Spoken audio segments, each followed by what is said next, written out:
आप सुन रहे हैं संजय पांडे और नेहा राज की भक्ति जागरण प्रस्तुति।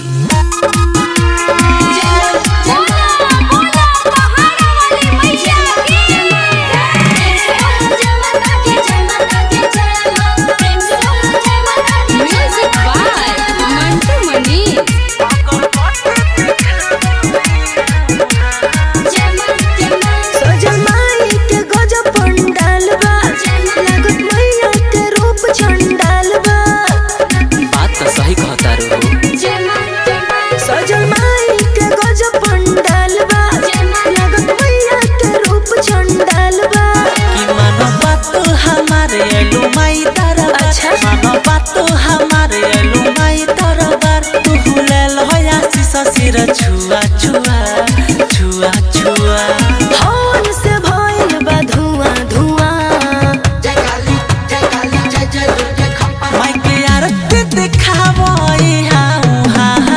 जय काली जय दुर्गे खप्पा अरे हौन से भइल बा धुआं धुआं। जय काली जय दुर्गे खप्पा अगरबत्ती दिखावो मैया के परसादी चढ़ा के ले लो तू दुआ दुआ दुआ दुआ दुआ दुआ दुआ दुआ। हौन से भइल बा धुआं धुआं। जय काली जय दुर्गे खप्पा माई के आरती दिखावो जय काली जय दुर्गे खप्पा वाली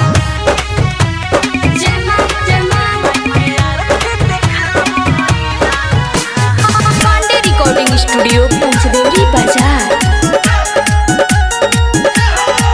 मैया काली खपर वाली यहाँ के वरदान जाला न खाली। बड़ा भीड़ बाटे माही दरबार में देखी खड़ा बड़ा भक्त जन कतार में। चेहरा लागताटे फीका कली माथावा पटिका। चेहरा लागताटे फीका कली माथावा पटिका। देखी चारू ओर छैले बाटे कुहा कुहा कुहा कुहा। हौन से भइल बा धुआं धुआं। जय काली जय दुर्गे खप्पा माई के आरती दिखावो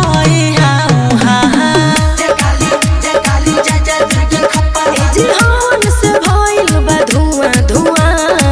जय काली जय दुर्गे खप्पा अगरबत्ती दिखावो जे भी मंगल बचन माई से सबके सफल हुआ हुआ हुआ हुआ हुआ हुआ हुआ हुआ। हौन से भइल बा धुआं धुआं। जय काली जय दुर्गे खप्पा माई के आरती दिखावो जय काली जय दुर्गे खप्पा वाली